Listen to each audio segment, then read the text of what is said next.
We are Devin and Maitri, the co-founders of People Heart Planet, and we're so excited to welcome you to our second episode of People Heart Planet's Heart to Heart interviews. In today's episode, we talk with Lucia Ruth, the brand director of fair trade bag and accessories brand Malia Designs.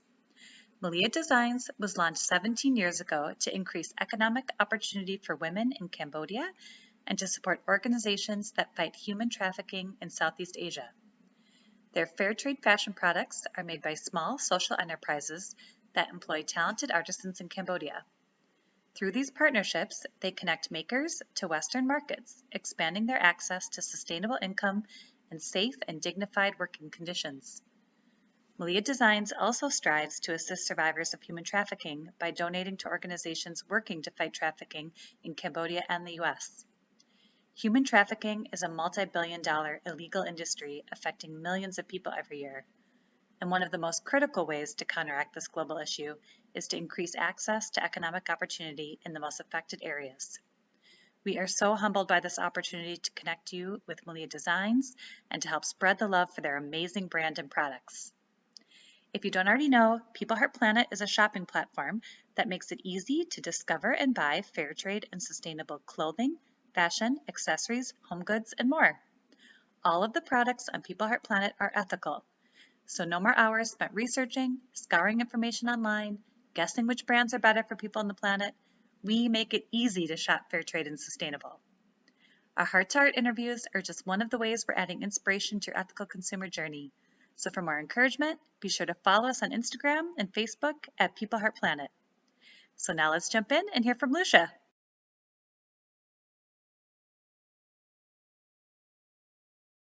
So my next question is, why does fair trade matter to you? And I would love it if you could answer it both from the company's perspective, which is obviously what you're representing, but also from your own personal perspective, because we really love to hear people's personal stories and find out sort of what puts you on the path toward caring about fair trade.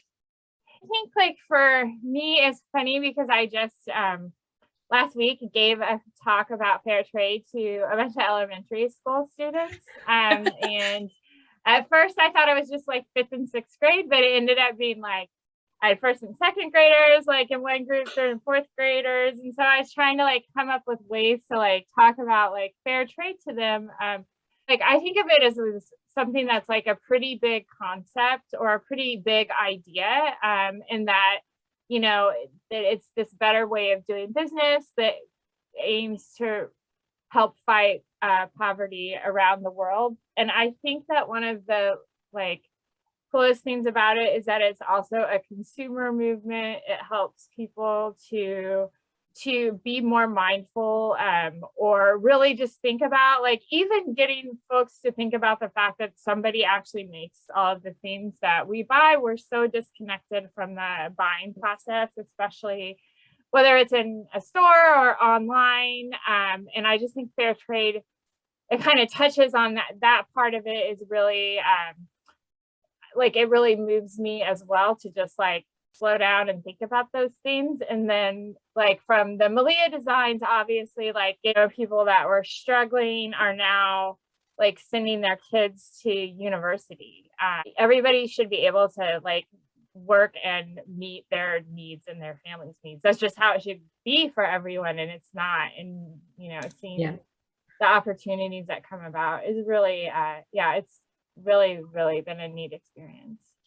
I love how you said, you know, it's finding that connection between, you know, the goods that you buy and where it's made. And definitely, you know, you're doing a great job of kind of bringing back that connection to the products that people buy these days. And I think definitely start your kids out young, because they're never too young to learn these things. Learning to care about people and love other people, it's never too early. Yeah.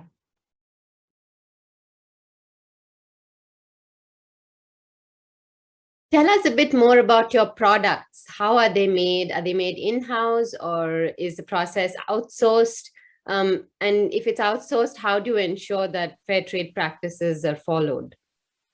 So yeah, we work with 3 partner businesses in Cambodia, and they're all women owned, and they all focus on employing disabled artisans. Definitely by like being in the workspace, being in the workshops, like taking that due diligence to kind of vet everyone in the beginning was very important. And, you know, we still continue to travel pre-COVID to Cambodia for our design trips once a year.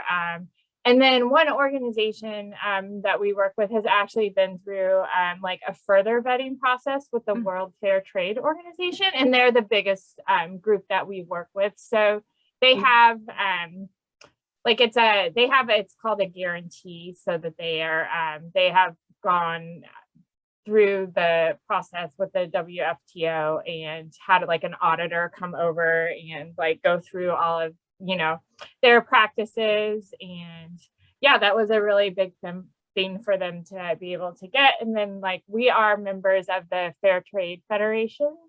So then we also through that application process to be a verified member have to, you know, just provide a lot of information about like our group's practices and how our products are made. So yeah.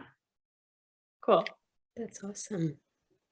The certifications are great. Obviously, as a consumer, that helps a lot when you can just see the label and know if there's something behind it. But I think it's really awesome that you guys also work with smaller co-ops that are not certified, because it is a hard thing for some smaller associations to do.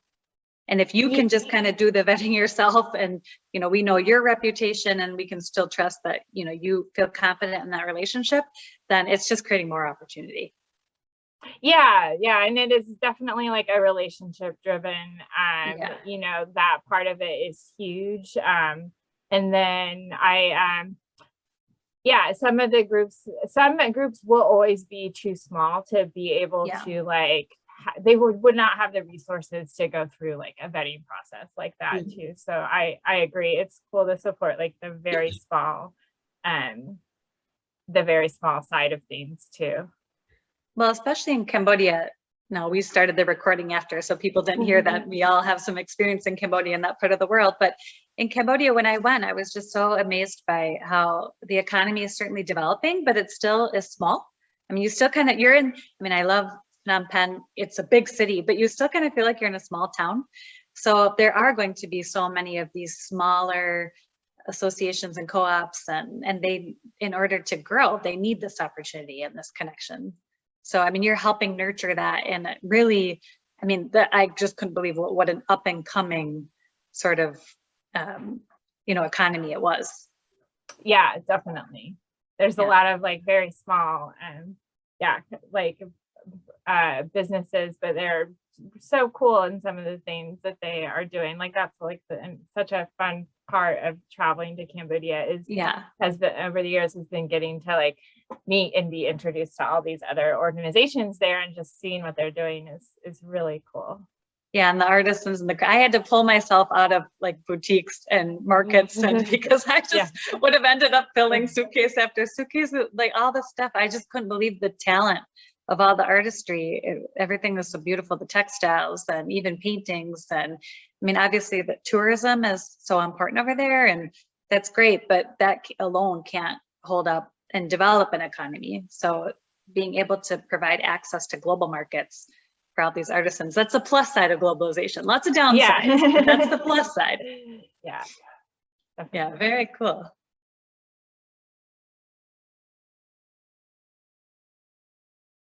So one of the things I think that sets you apart from other brands is how unique your designs are. They're kind of like edgy, and then even the prints where the colors are, you know, maybe colors you feel like you're seeing that are on trend, then it still has something kind of like different in the pattern. It's really cool. So what is your design process like? Over the years, like it kind of actually has varied a lot from season to season with the design. Like right now we do a lot of it in-house with like the prints and the colors and all of those things. And we've also had some like close friends that are really talented designers that we've hired on a contract basis that did a lot of that work for us also. And then the women that lead the groups that we work with are also very talented in the design. And so sometimes we will like in the past, even we've had something like totally sussed out here and ready to go. And then like on our design trip, we've seen something that they've come up with and we're like, oh, I like this better. Can we use, and we'll ask if we can use it or use it in a future season. So yeah, we do. But that's definitely, I would say, it's a challenge. But it's one of the most like fun parts, the creative side of it, getting to come up with all of the different designs is, yeah, I love it. Cool. I love that it's so collaborative. Yeah.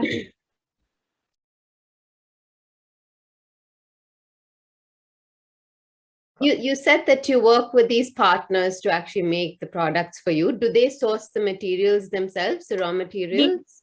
We primarily work with either recycled. We have a recycled lines, and those are recycled feed sacks, and those are sourced just locally there in Phnom Penh. Like folks collect like cans and bottles here, like they collect the sacks there, and then they're sold in these little stalls, like they're organized like by color and everything, so you can go like choose the prints and colors that you need. And those are all sourced there. And then the as well as like all of the dead stock fabric, same way, is at there's a fabric market, and they sell end of bolt or dead stock fabric, which we use for a different line. And those like when we can go to Cambodia, we typically try to like be there and do that shopping ourselves, so we can choose colors. And that's what gets a little challenging, like design wise, because you'll have like this whole thing picked out, but you kind of are stuck with whatever fabric is at the market. Like that's what you're going to make your bags out. That's what that line is going to be made out of. But at the same time, like there's certain staples like navies, grays, blacks, like you're always going to be able to find those. It's trying to find something like on the fabric and that is a little different. That is so fun. Like sometimes we're able to find like a really cool like greens. And then we just try to find enough of it to sew to make like that season's line of bags. So once those bags with the printed designs, like we come up with new printed designs fall and spring, and once they're gone, like because it would be a lot of times very difficult to source the exact fabric again. But yeah, that's really cool. And then the other materials we work with are pretty much just the hand wovens. And those are hand woven silk and then hand woven ikat fabric. So yeah, those are all our partners. They then work with then they have a partner group that is this weaving group. Like they don't actually directly employ the weavers, but it's really cool. I got to visit them the last time I was there. It's like a very remote area, and yeah, it's so it's just been passed down from like generationally in those families with the weaving, which is another cool thing about fair trade. A lot of times it does help to like preserve an art form that may that helps to sustain it from it not getting lost. Absolutely. Yeah, I mean, I come from India, and I know how other economies like India, like Cambodia, they have like this alternative market for especially recycling products. And they're so ingenious in kind of using products and kind of reusing and recycling their things and never throwing it away. And we need to bring that culture back everywhere, even to the West. So, and it's amazing to see that sort of alternative economy kind of developing. Yeah. And they were like, and that's how we came up with doing it, is the partners we were working with on the recycled end of things. I mean, they were already using these materials, and we're like, then we would come up with different designs for the bags or wallets or whatnot. But yeah, we're always looking for new materials to work with.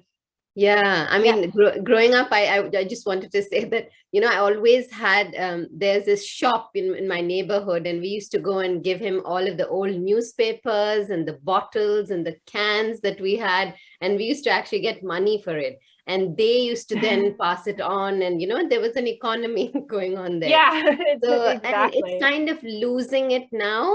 I don't know what's happening to the waste, but these sort of businesses are not as thriving as they used to be.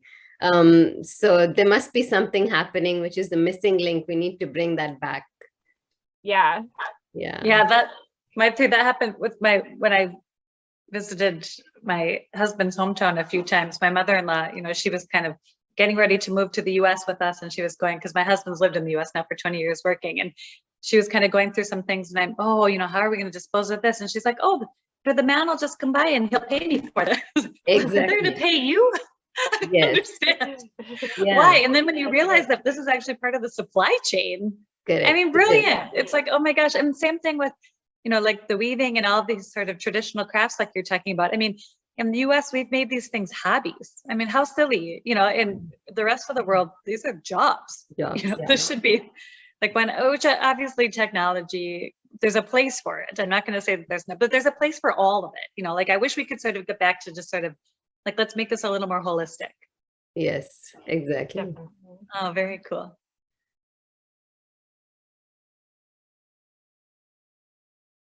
What would your advice be for shoppers, consumers who are finding it hard to live out values of supporting fair trade and ethical brands simply because it's just not as accessible as what we would hope it would be? Like if you want to shop more ethically and sustainably, I think you have to give yourself a lot of grace starting out in that mission or in that goal, and to not beat yourself up when you don't always shop your values. I feel like just buying less things is actually the most sustainable for the planet. Yeah. So that's like a good, that's a good one too. I'm thrifting. And then I think finding the brands and the type of products that you really like, that you, especially like in clothing, that like fit you, that you enjoy wearing. And I think one thing that makes it more accessible, that's made it more accessible, is like online thrifting, like Poshmark or ThredUp, because now you can like put in the fair trade brand, and maybe maybe it is like new. Some of these items can be like quite expensive, even though they do last longer, and hopefully they're items that you're wearing for multiple seasons. But like honestly, like that's what I'll do a lot of times if I know looking for sweaters from different brands, and I think it's a great way to be able to try those things out. And then like also like gift giving, like just jewelry and accessories. There are so many really super cute, affordable, ethically made options now. I think that's always a great place to start too. Yeah, I totally agree with the lots of grace. I feel like people sort of make it this like, either I can consume ethically, I'm going to shop fair trade, or I just cannot. Like, yeah, I can't. And instead, it is just such a journey of, like you said, explore some of the brands, see some of the products, see what's out there. And you kind of, you do and you don't, you do and you don't. And as you start to do it, I feel like you start to enjoy it more, and you find yourself doing it more and more. And yeah, it I becomes think so. easier. I mean, even like shifting like to, holiday purchases to a fair trade brand, it makes a difference for those brands, Totally. and yeah, it's a great way to, it's like you're saying, like you get momentum around it. The more brands you find out about, like the more excited you get to share them with people too. Just like with a sustainable lifestyle. I mean, it's, you can't turn your house into a fully sustainable house overnight, but all of a sudden it's totally exponential growth. I mean, you start to make some of these changes, and the next thing you know, your habits are changing. Yeah. So Maitri and I, when we met, we were volunteering for a climate change organization. Oh, awesome. And we were both trying to sort of do these habit shifting things. And we just realized I honestly, I assumed that there would be a site out there where you could just like find all the fair trade and sustainable products all in one place. It just completely shocked me that like, how does this not exist? First one I remember happening was, I'm totally blanking now on the original name. It was a woman who was in California, and she, I think, came from eBay and started a really awesome site. This was when things were, I mean, this was pre-blogs about all this sort of stuff, and super cutting edge. She had a ton of backers, and then very sadly got a terminal illness and died. And I feel like the marketplace was huge, and I was following it at the time. So, I mean, now you've seen it kind of grow little by little, and we're small, we're starting out small, but we recognized our advantage is that we're not trying to make as much money as the other guys. Yeah. It sounds silly, but our advantage is that we're all about volume. We're like, get as many products, as many brands. Right now, we have 150 brands. That's awesome. Which is not as many. We have a list of 400 more that, like, just if we have more time, we're going to get them up like that. But we're all about, when we see the other marketplaces, and it's awesome what they're doing. I mean, they're at least their marketplace, but we're like, we're not going to sell you stuff. We're not going to ship it to you. That costs too much. Yes, we'd make more money, but we're not going to do that. We're just going to get all the info out there. So to be seen. Yeah. I just think it's cool how more and more people are trying to make it easier. Like, you guys are making the product. We're not interested. We're not designers, so we're not interested in making the product, but we just love telling everyone about cool brands like Malia Designs, because you're making stuff that's super accessible for the average consumer. Yeah, like, it is pretty accessible, and that's something we love about it too. And it's just, I would say, like, the idea from the beginning was for it to be like, the designs to be like a bit more contemporary, but still very practical, and like the quality's been so, like, we did have some challenges, like, and still do from time to time, but overall quality is fantastic. And yeah. Oh, for sure. I can attest. My day-to-day bag is a bag from Malia. It's a crossbody, the navy with the blue and white stripes, so it goes with everything. I'm more of a classic dresser, as you can tell. Yeah. This is from a clothing swap. So. And yeah, I love it. I use it every day. It's super durable. It has all the right pockets. I love big bags, and I like to have one to just have for fun. But in my day-to-day life, it's got to be something I can throw around me, wearing shorts with a ponytail up. And your bag is like, I mean, it's fantastic. I love it. Oh, thank you.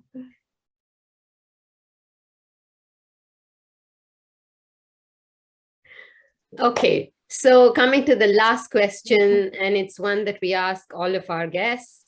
Our motto is to love people and love the planet. Do you think that love is part of why you care about people and the planet, or what is your deep motivation? Oh, yeah, I think that definitely love is a big part of like why we started out doing this. I think we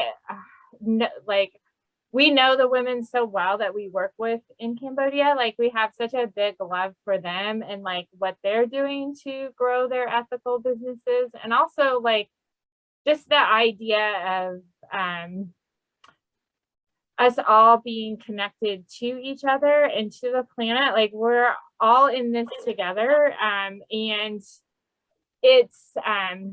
inspirational to me to see like the actions of the folks that we work with in Cambodia in regards to environmentalism and the planet, because I do think that there's a misconception that folks that are marginalized and they live in this part of the world, that they are not able to care about the environment or about the planet, and that is entirely not true. And so like, we're really motivated by the actions that they take. And yeah, it's just I think that love that like can be expressed in a lot of different ways, but I definitely think it's that the idea of us all being connected and even being able to like feel the connection to the planet, to our home, definitely stems from love. So yeah. That's so awesome. I think when you have a personal relationship with these women, it kind of starts to become your story as well, isn't it?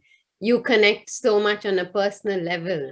And you can't disconnect in that sense from that it's just love that you they're have. also like close to our age. They're each like Okay. just a few years younger than Leah and I, and like with everything that everything that changes in your 30s, and like for us, like in our 40s now, it's just been, it's been amazing to be part of their lives. It's been a real gift.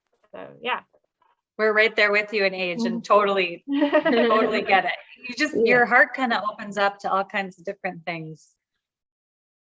I feel like I started out this journey, more like despaired, kind of angry, and now, not that there isn't space for some of that, because obviously we should be frustrated with the way things are, but like I now just feel so much more hope and optimism, and just, it all feels like this deep love, like all the things that come with it, not the silly kind of love, but just that real hopefulness, and seeing the beauty of that connection to other people. It just makes me so inspired.